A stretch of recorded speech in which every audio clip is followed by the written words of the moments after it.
तर मंडळी, आज मी तुम्हाला दाखवणार आहे की कशा प्रकारे गणेश चतुर्थीचा सण आम्ही साजरा केला होता 2020च्या लॉकडाऊनमध्ये, आणि ते पण माझ्या कंटेनर शिपवर। हा पहिला असा गणपती आहे जो अमेरिकेच्या पॅसिफिक ओशनमध्ये त्याचं विसर्जनही झालं। तर तुम्हा सर्वांनाच माहिती आहे की 2020 मध्ये कोविड जेव्हा आला होता, कोरोना व्हायरस, तेव्हा काय झालं होतं, अख्खं भारत नाही तर अख्खं वर्ल्ड, हे जग पूर्ण बंद पडलं होतं। तेव्हा मी शिपवर होतो। लॉकडाऊनच्या 1 हफ्त्या अगोदर एक्झॅक्टली मी माझ्या कंटेनर शिपवर गेलो आणि शिपवर जाताच माझी ओळख झाली अशा व्यक्तीसोबत, ज्या व्यक्तीने हा आता गणपती बनवलाय। त्या व्यक्तीचं नाव आहे प्रसाद पांडुरंग सावंत। हा सावंतवाडी तालुक्यातील कुणकेरी या गावाचा रहिवासी आहे। माझी त्याच्यासोबत ओळख झाली, दिवस निघत गेले आणि गणेश चतुर्थी आली, आणि गणेश चतुर्थी 2020ची ही 22 ऑगस्टला होती। आता तुम्हाला हा प्रश्न पडला असेल की बोटीमध्ये माती कुठून आणणार। तर कोरियाला जेव्हा आम्ही गेलो तेव्हा तिकडच्या पोर्ट ऑथॉरिटीने हे सांगितलं की तुमची शिप धक्क्याला लावायला, म्हणजे पोर्टला लावायला जागा नाहीये, सगळं फुल आहे, तुम्ही लांब कुठेतरी अँकर टाका। अँकर म्हणजे लंगर। तर आम्ही अँकर टाकला। 3 दिवसाचा अँकर होता। 3 दिवस आम्ही एकाच ठिकाणी होतो। अँकर जो असतो अख्ख्या बोटीला एका ठिकाणी होल्ड करून ठेवतो, बोटीला कुठेही जाऊ देत नाही। तर जेव्हा अँकर उचलायची वेळ आली तेव्हा तो अँकर हायड्रोलिक पॉवरच्या मदतीने वर तर येतो, पण सगळी जी चिकट माती असते ना, जी प्रॉपर गणपतीला यूज होते, ती सगळी तो वर घेऊन येतो, आणि ती माती मी गोळा करत होतो एका बकेटमध्ये।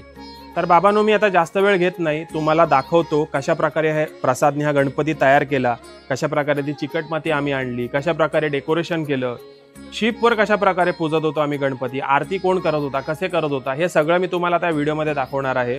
व्हिडिओ एंड पर्यंत बघा, तुम्हाला खूप बरं वाटेल। काय तुम्हाला वाटतं या व्हिडिओबद्दल तेही आम्हाला सांगा। ह्या वर्षी गणपतीच्या सणाला आम्हाला महाराष्ट्रामध्ये, म्हणजे आपल्या मायदेशामध्ये परतता आले नाही, म्हणून मायदेशालाच आम्ही आमच्या शिपवर आणले, आणि कशा प्रकारे आम्ही हा गणपती साजरा करीत आहोत, चला तर पाहूया। तर कोरिया कंट्रीमध्ये अशा प्रकारे अँकर पिकअप केला आणि त्यासोबत मी गोळा केली ही चिकट माती।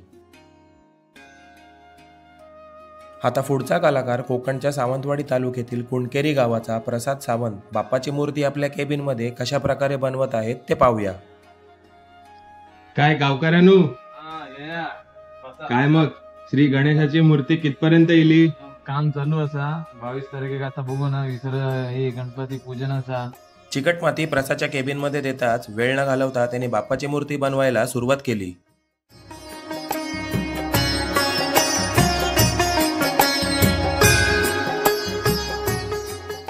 या मोबाईल मधल्या गणपतीचा फोटो पाहून प्रसाद बाप्पाची मूर्ती बनवू लागला।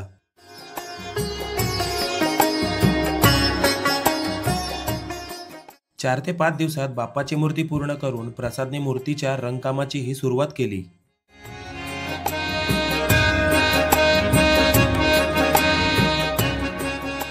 प्रसाद बाप्पाची मूर्ती बनवत आहे हे समजतात शिपची अख्खी टीम डेकोरेशनच्या कामाला लागली। कोकणामध्ये आपण माटी बांधतो हे लक्षात येताच मी सुद्धा जोर धरला, तर प्लायवूड आणि पुट्ट्याचा मकर तयार केला, कारण दुसऱ्याच दिवशी होता गणपतीचा पहिला दिवस।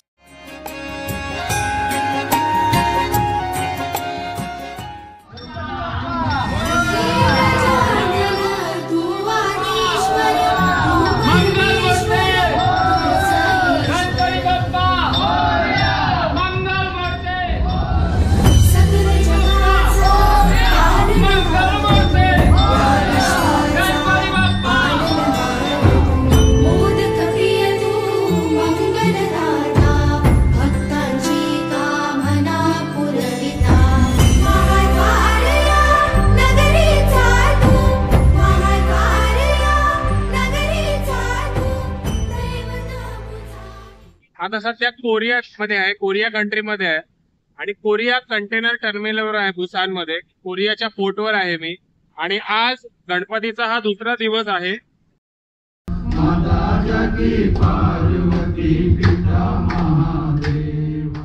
तर आज होता तिसरा दिवस। चीफ कुक रवीनी बाप्पाचा प्रसाद म्हणून बनवले होते गरमागरम खोबरे वडी। या गावकऱ्यांनो, मूर्तिकार येले। काय मग होता खडे, खूप वाट पाहिले तुमची काय सगळ्यांची आता सगळ्यांना एक घरच्या सारखं वाटतंय। गणपती आज पूजन झालेलं आहे, आज 4था दिवस आहे, आणि संध्याकाळचा वगैरे दुपारचा आता माहोल असा बनतो की सगळं घरच्यासारखं वाटतंय. संध्याकाळी तुम्ही बघालच की सगळं माणसं कशी सगळी ग्रुप मेंबर बसून वगैरे मग घरच्यासारखं बसतात. एकदम फिलिंग एकदम घरच्यासारखं वाटतंय. समुद्रामध्ये आहोत आणि आपण इथे मावळ बघूनच असं वाटतं एकदम खुश एकदम.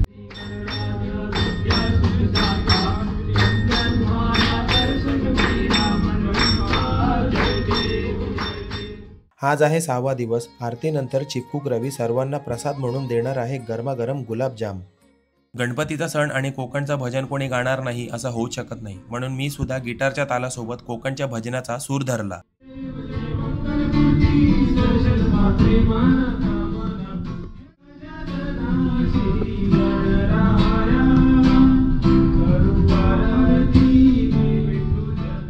तर 8वा आणि 9वा दिवस हे कधी निघून गेले हे कळालंच नाही आणि 10व्या दिवशी आमच्या शिपवर घडला एक चमत्कार. 10व्या दिवशी कधी न घडलेला चमत्कार आज माझ्या शिपवर घडला. चिपकूक रवीनी दुपारच्या वेळेस बाप्पाच्या मंदिरात भंडाऱ्याच्या जेवणाचं आयोजन केलं होतं. मोठ्या रँक पासून छोट्या रँकचे सगळे क्रू मेंबर डायनिंग टेबलवर न बसता अक्षरशः खाली बसून जेवत होते.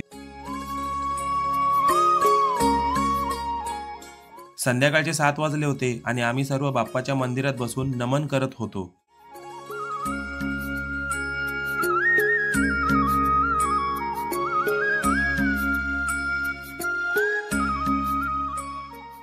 तर आज आहे 11वा आणि शेवटचा दिवस. बाप्पाला समुद्रात सोडताना विसर्जन व्यवस्थित पार पडावं म्हणून मी तयार केला एक प्लायवूडचा पाट. आज आमच्या गणपतीचा विसर्जन सोहळा आहे आणि ही माझ्या शिपची टीम आहे आणि थोड्या वेळाने आम्ही आता ही मिरवणूक काढणार आहोत विसर्जनाची. तर बोला सर्वांनी गणपती बाप्पा मंगल मूर्ती.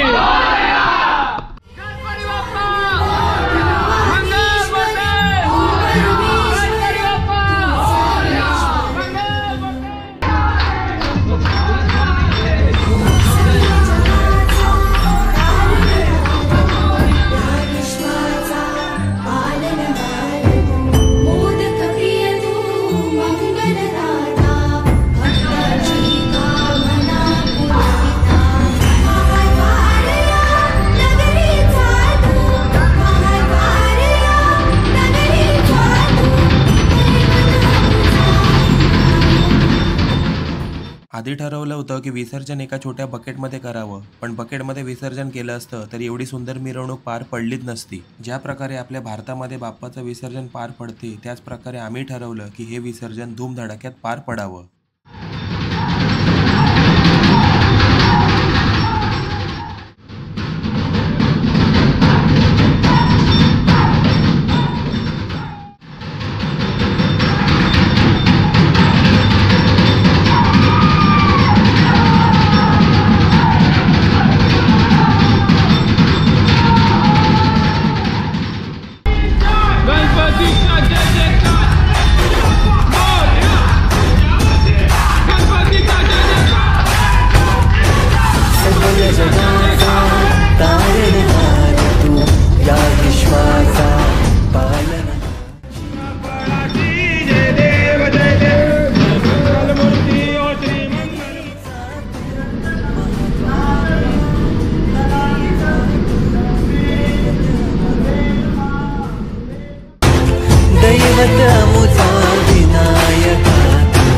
हे गजानन हे गजानन हे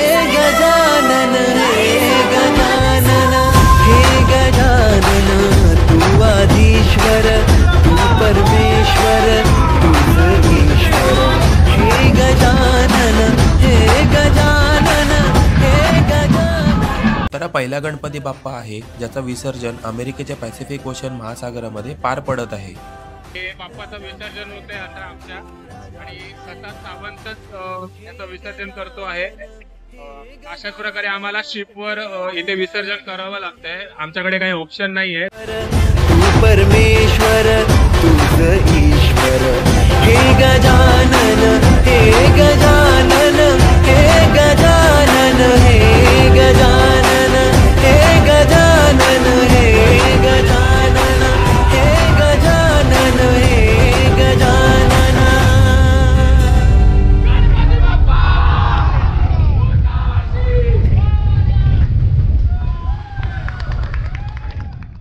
बोलतात ना की मनाची इच्छाशक्ती असेल तर ह्या जगामध्ये काहीच अशक्य नाही. मनामध्ये इच्छा असेल ना तर शक्ती ही आपोआप निर्माण होते. तुम्ही आता पाहिलात कशा प्रकारे आम्ही हा गणपती साजरा केला. बोटीवरचा अख्खा जो क्रू मेंबर होता ना, त्या सगळ्यांनी काही ना काही छोटं मोठं ह्या गणपतीसाठी एफर्ट्स दिले, आपलं योगदान दिला. कॅप्टन सरांनी, चीफ ऑफिसरने आम्हाला थोड्या प्रमाणात सुट्टी पण दिली. आणि सर्वात इम्पॉर्टंट म्हणजे जे कॅप्टन सर होते ते इंडियन नसून ते श्रीलंकन होते. गणपती विसर्जन करताना ब्रिजवर कंपल्सरी एक व्यक्ती असायला पाहिजे आणि ते कॅप्टन सर होते, म्हणून हे सगळं शक्य झालं.